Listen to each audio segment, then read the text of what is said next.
So this is making tracks at Key Model World. This is Friday and we are in the build stage. So the layout is all fully assembled and the first job of the day is to be testing.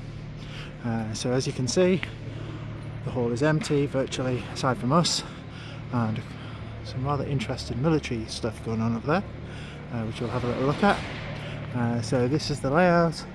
We've got what looks like bushy, I think. Pretty sure that's bushy. And a few other stands are coming together slowly, as we see Backman there, military tanks, feature of the NEC at Key Model World.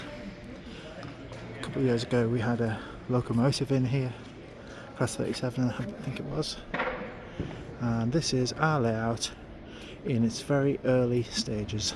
Obviously it's quite big, 144 feet long, and we're going to have fun tomorrow, that's for sure.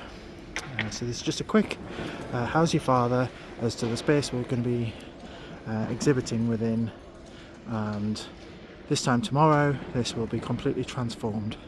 And